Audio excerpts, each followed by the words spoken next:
Ito to. Tinawag na marites ni Congressman Ace Barbers ang aligasyon ni Senator Ronald De La Rosa. Senator ba to? Marites ka pala eh. Tinawag na marites. Ba't ba din mabasahin natin? Mga aligasyon ni Sen Bato de la Rosa laban kay House Speaker Romualdez. Iba pa pinabulanon. Malamang mga bataan kayo niyan. Tiraulo dito si Barbers eh, no? Ganda-ganda na apelido mo, pangit ng ugali mo. Gago! Malamang iba, boss nyo si Tambe. Boss nyo si Romualdez eh. Kailangan naman na hindi nyo pagtanggol yan. Yung marites.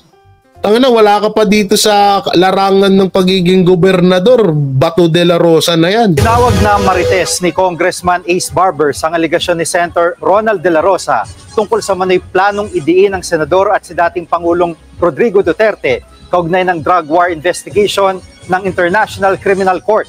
Hindi rin daw totoong may kinalaman dyan si Speaker Martin Romualdez. Nasa frontline ng balitang yan si Marian Enriquez. Sa August 15, mag-uumpisa ang unang pagdinig ng Quad Committee sa Kamara na mag-iimbestiga sa koneksyon ng iligal na droga, pogo at pagbibigay ng reward money sa mga pulis noong kasagsagan ng drug war. Ang Quad Committee ay binubuo ng House Committee on Dangerous Drugs, Public Order and Safety, Public Accounts at Human Rights. Ayon kay Committee on Dangerous Drugs Chairman Ace Barbers, mayroon ng retirado at aktibong uniformed personnel ang nagpahayag ng kagustuhang tumestigo tungkol sa mga extrajudicial killings noong Duterte administration. Welcome na welcome po yan at yan po ay tatanggapin natin. Ngunit, wala po sanang kapalit na hihingiin. Dahil hindi po natin ito tolerate yung may mga kapalit, no? Ito po ay gawin natin para sa bayan. Hindi po ito para sa... Ano daw?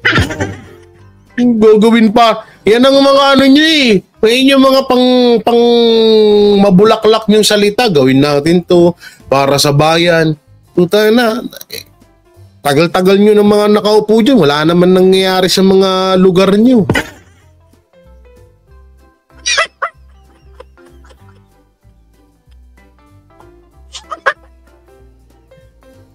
Kanino man. Ayon kay Barbers, maaaring sa mismo yan, nakita nyo ba yan? pagdinig o Mga bata lahat ni Romualdez yan eh.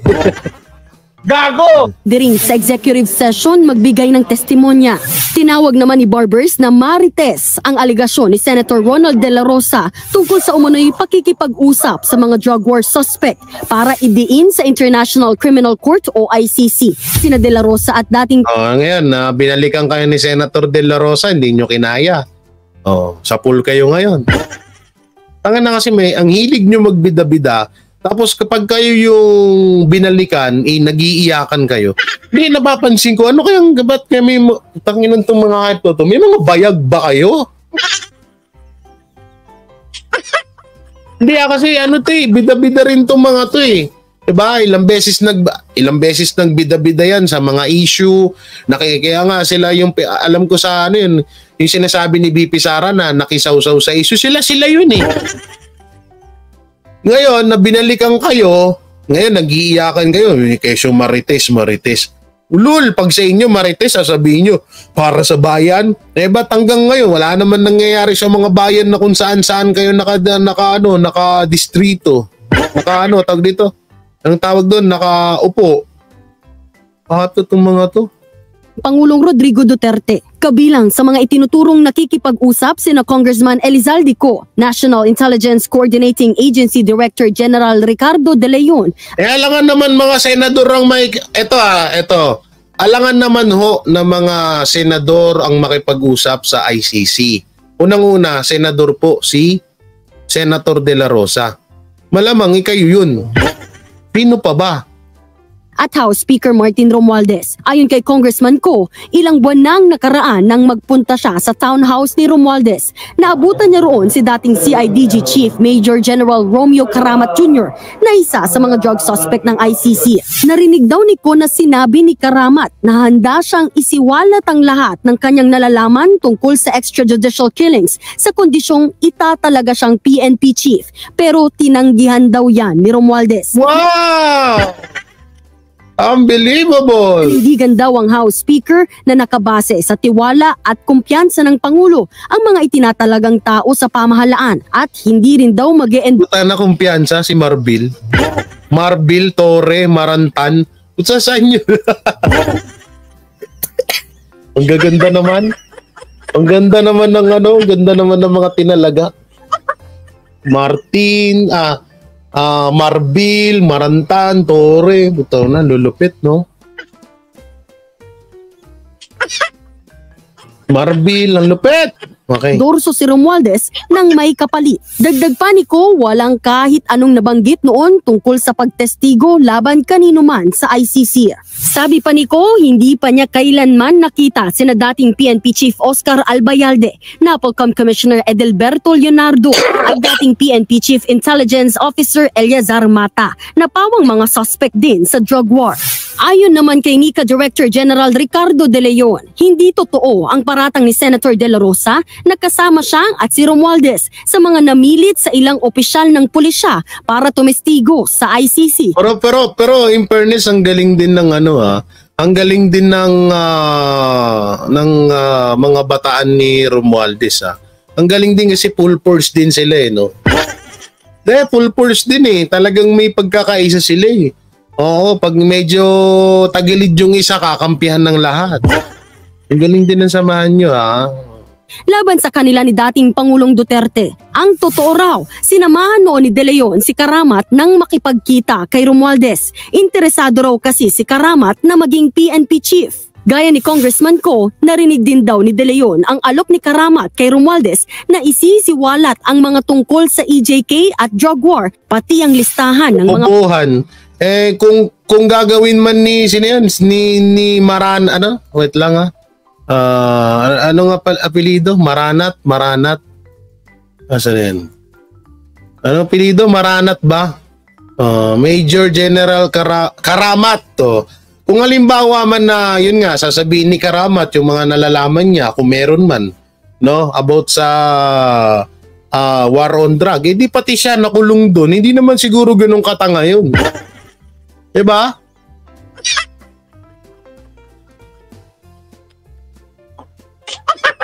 Siyempre isipin, kasali ka dito Tapos kahit naman din ako kung halimbawa may ginawa akong katarantaduhan, tapos lalapit ako dun sa isang tao na, gusto mo sabihin ko yung sabihin ko yung nalalaman ko kay ganito, ganyan. Tapos pati ikaw pala madadamay ka, di wag na, manahimik na lang ako.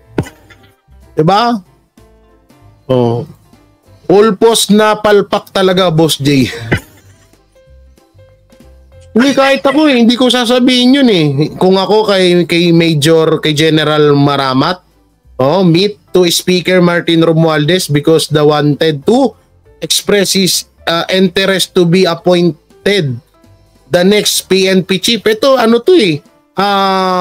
propaganda na naman to Kunwari, baka nga mamaya sila yung sila yung nagpatawag kay Karamat O Karamat ganito, baka nga mamaya sila yung nag-offer na maging PNP chief si Maramat Baka lang baka. Ganito, Maramat. Maramat ganito Gagawin kitang PNP chief. Sabihin mo lang yung mga nalalaman mo or kaya mag-imbento ka ng mag-imbento ka ng mga kwento laban sa war on drug ni Digong. Pwedeng ganun din, di ba? Tapos nung tinanggihan sila, pinalabas to. Ang offer ni Maramat ay gusto niya maging PNP chief. Tapos ilalabas niya yung mga nalalaman niya mapatungkol sa war on drug. ang na ngayon Alam niyo, sa tagal ko nang nabubuhay dito sa Pilipinas, medyo medyo alam ko na yung mga ganitong strategy. Oo. Siyempre, nung tumanggi, baka mamaya isuplong sila, isumbong sila. O, ganito gawin natin ha, palabasin natin na inaalok niya si Bossing ng gawin siyang PNP chief. O, di ba? Saka ito, sinong tanga? Hindi tanga si Maramat. Naaalokin niya si Romualdez na maging PNP chief na alam niya na ikaw ay nagtrabaho sa Duterte. Karamat pala, karamat. Oh. No, karamat ba? Karamat pala, hindi maramat. Karamat, oo. Tangina dating Duterte yan eh. Oh, sinong huwag nyo nga kaming gawing tanga. Karamat. Sorry. Oh, ni Karamat. O sasabihin ni Ate Rose, shoutout. Hindi naman tanga hindi naman tanga yung si Karamat eh. Karamat. Na, tanga na, Duterte ako dati, tapos ngayon, papanig ako kay Marcos. Hindi rin naman din tanga sila Romualdez para pumayag ng ganun. Paano baka mamaya maging PNP chief yan, suwagin tayo niyan eh. Etong mga ganitong allegation, di rin ako naniniwala sa ganito. Marami kasing pwedeng mangyari yan eh. Ulitin ko, pwedeng mangyari dyan, inoperan si General Maramat na maging PNP chief, tapos sasanib sa kanila. Pwedeng ganon. Pwede naman na inoperan si Maramat bilang PNP chief, at nung tumanggi, ganito yung inilabas. Ngayon, nalaman ni Maramat na yung mga nandun pala, yung mga sila Barbers. Ngayon, nalaman ni Senator Bato de la Rosa na ganun nga, tapos ngayon, todo tanggi silang. Tapos, pinakamatinding katwiran nila, chismis daw. Ang babaw, di ba? Napolcom Commissioner Edelberto Leonardo at dating PNP Chief Intelligence Officer Eleazar Mata na pawang mga suspect din sa drug war. Ayon naman kay NICA Director General Ricardo De Leon, hindi totoo ang paratang ni Senator De La Rosa na kasama siya at si Romualdez sa mga namilit sa ilang opisyal ng pulisya para tumestigo sa ICC laban sa kanila ni dating Pangulong Duterte. Ang totoo raw, sinamahan noon ni De Leon si Karamat nang makipagkita kay Romualdez. Interesado raw kasi si Karamat na maging PNP chief. Gaya ni Congressman Ko, narinig din daw ni De Leon ang alok ni Karamat kay Romualdez na isisiwalat ang mga tungkol sa EJK at...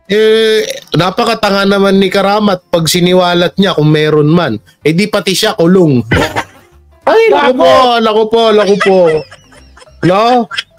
Di kapag siniwalat niya yun, kung meron man, di pati siya damay kasi andun siya nun eh. Isa sa dyan sa EJK na yan, EJK war, dyan sa drug war na yan. Di pati siya nakulong. Hindi ba naman tanga? General yan eh. Hindi naman tanga-tanga yan para gawin niya yun, di ba?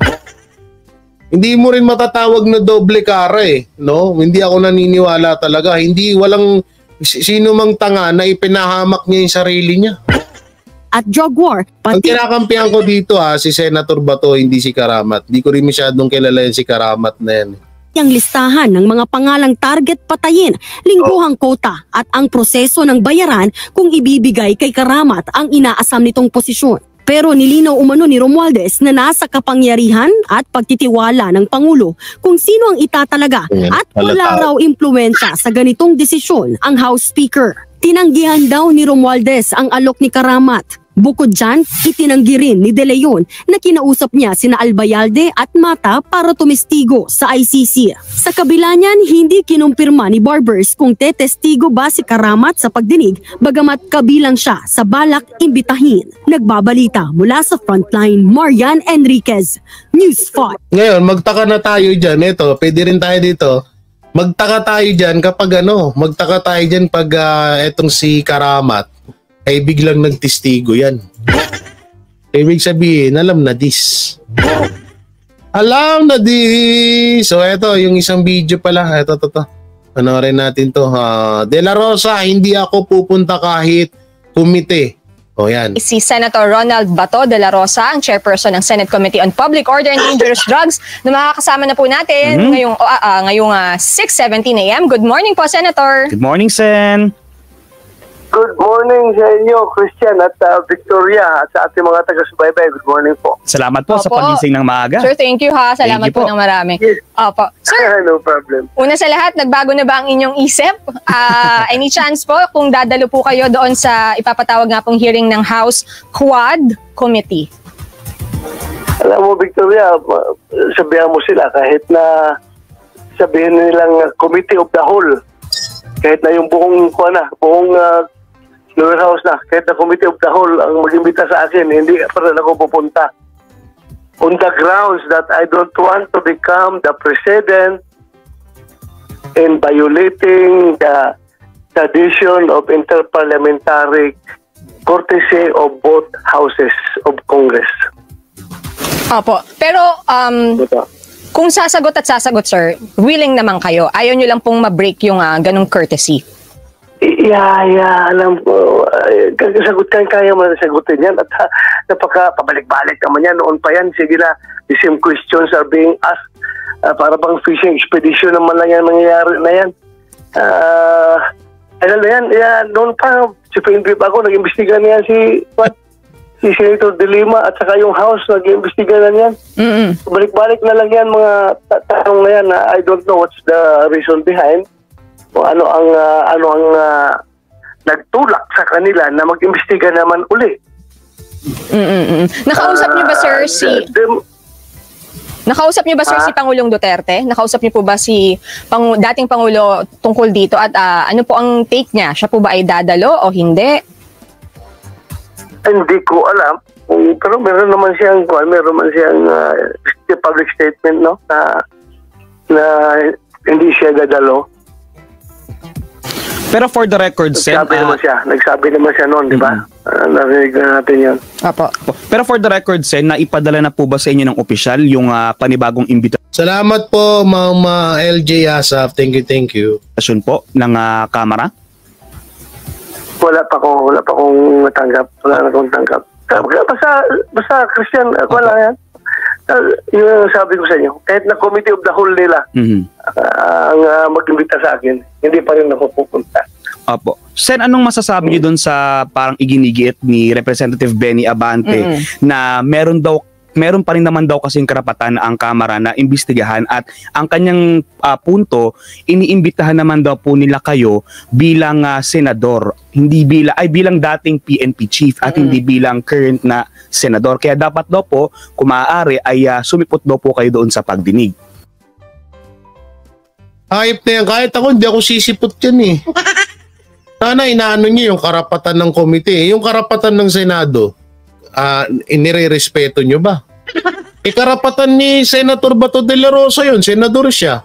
So karapatan niya yun. Ngayon, karapatan nyo rin na respetuhin yung kung ano man yung desisyon ni Senator Bato de la Rosa. Ganun yun. Huwag kayong others. Okay, play.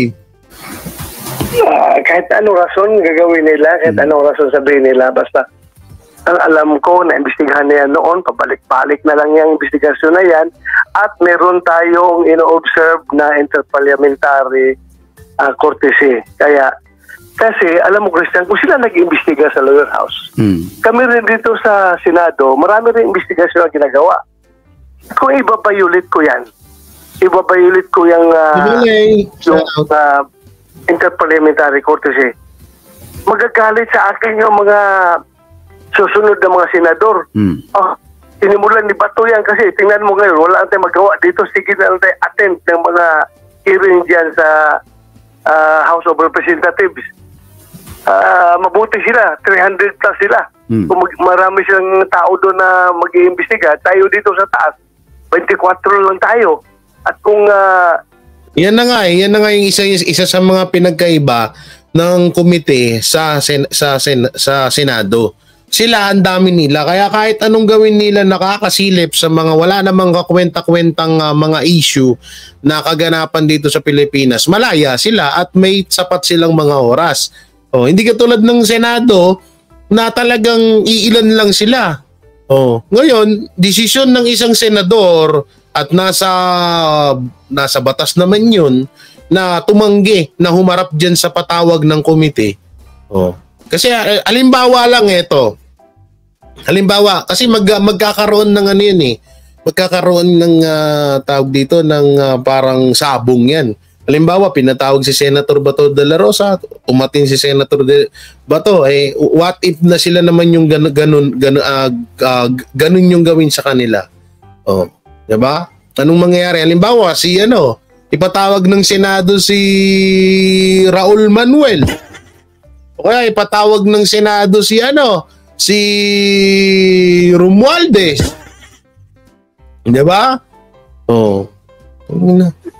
Masira na yung tradisyon na yan. Magsigil lang tayo kung mayroong ma-implicate na pangalan na isang senador sa isang investigasyon na ginagawa ang lower house.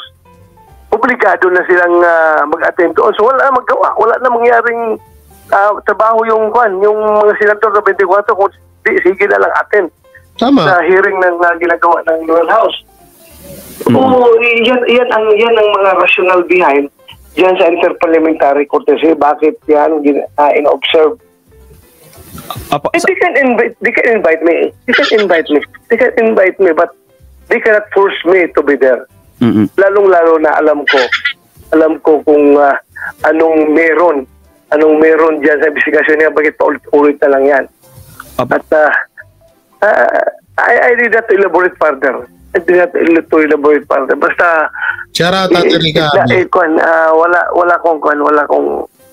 akong balak mag-attend.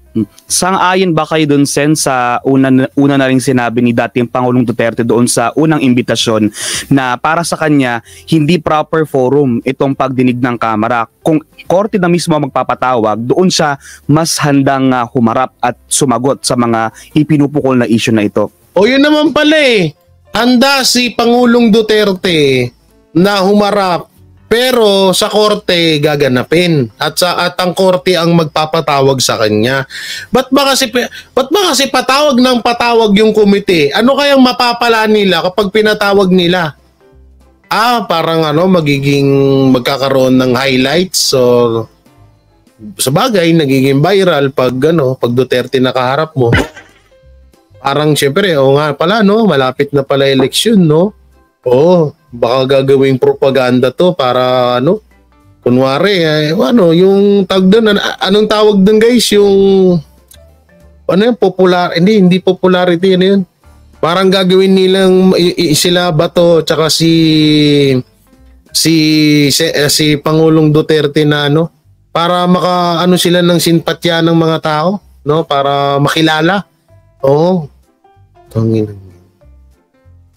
Naman pala papayag naman pala si Pangulong Duterte pagka korte na nagpatawag sa kanya. Ewan ko ba, ba't alam nyo dati wala naman kasi itong mga ganito, ba't naging bida-bida na ang komite ngayon? No?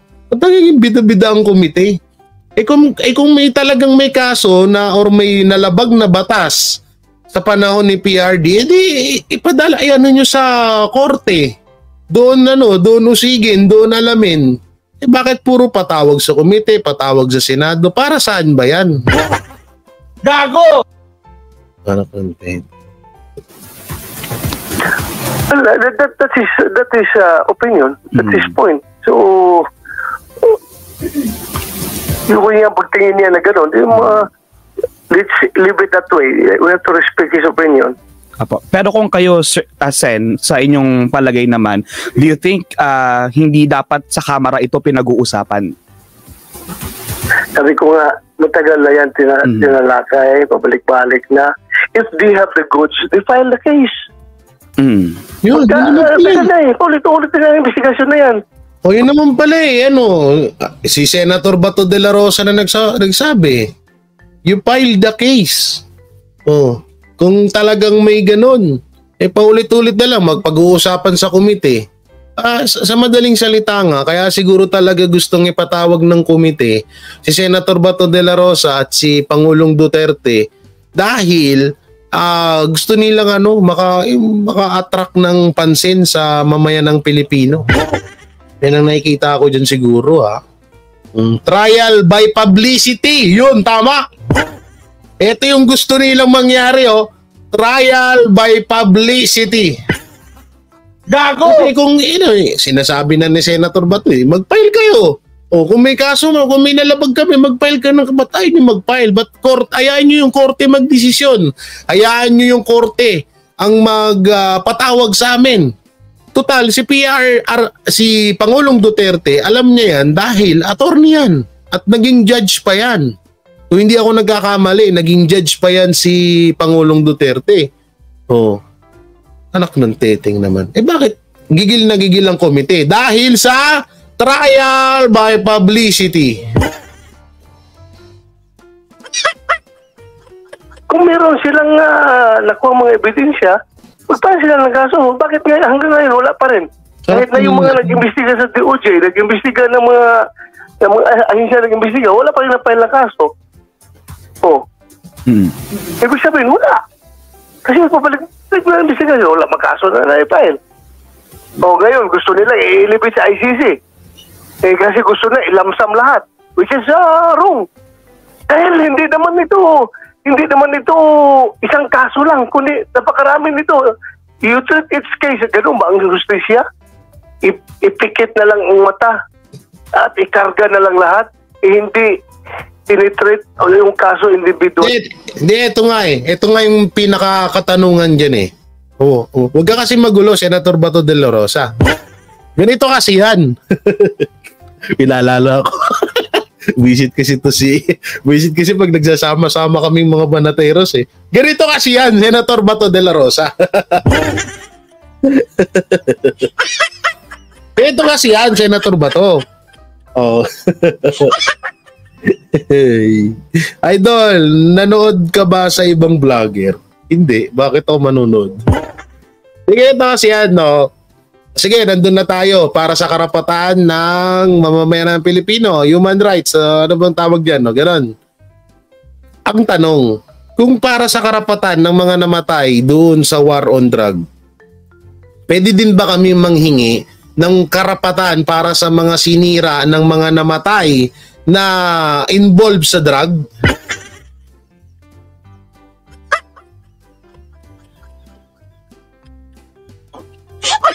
Hindi, di ba may karapatan tayo na manghingi naman tayo ng hustisya para sa mga sinira na buhay ng mga namatay dito nang dahil sa droga? O, paano yung mga sige, yan, namatay sila. Nangingi sila ng hustisya yung mga kamag-anakan nila. Paano yung mga sinira na buhay ng mga yan? Asan na? Paano? What if na kung sila naman yung manghingi ng hustisya dyan sa ano pa hahabulin nung mga yon dahil patay na yan? Diba? Isipin nyo, yung isang tao na drug lord or addict or pusher, kung ano bang tawag dyan sa putang inang yan, no? Isipin nyo maigi na kung ilang tao, ilang pamilya ang sinira ng mga yan. Doon alam nyo, napakagandang sorry. Napakagandang yun dapat ang pagtuunan nyo ng pansin. No? Na yung mga sinira ng buhay nitong mga namatay sa war on drug, yun ang pag-anuhan nyo. Pag-aksayahan nyo ng panahon. Papayat ka niyan, Boss J. Sarap magkaukoy. Bakit ba? Anak ng dating kasi itong mga to. Puro na lang Duterte. War on drug. Wala na ba kayo ibang alam? Nakakasawa kaya manood ng balita. Kung may ibang content lang ako, hindi ko paulit-ulit na lang kasi balita ng mga mainstream media eh. Independently? Bakit? Ganun pala lahat. Isang tao lang maggumawa nitong krimen. Isang tao lang ba involved? Hindi naman. Ang dami. Tama. So, lahat dapat i-treat independently. For all they know, makikita nila yan na yung mga kaso pala na yan, hindi ko naman rin nila lahat. Hindi ako kagaya nila. Hindi ko kagaya ng mga nag-akusa na nila lahat kaagad. Yes, makikita na karamihan dyan ay mga justified at legitimate police operations. Kaya wala silang ebidensya na makuha dahil Tingnan mo ako, ilang pulis ang namatay sa war on drugs, ilang pulis ang nasugatan. So, yung pala, kahit gano'n nangyari, isama pa rin nila doon sa ICC dahil may namatay. Kaya nga, as I've said, independently, individually, yung mga cases na yan ang pag-imbestiga, hindi yung ilamsam nila sa ICC. Mga kaserbisyo, subscribe na sa Teleradyo Service. Bala ko niyo. Yan ang Banateros, walang inuurungan. Pag tama palakpakan, pag mali ay babanatan. Yan ang Banateros, boses ng ordinaryong Pilipino. Banateros ay walang makakaawan, walang inuurungan. Banateros ay tinutulungan.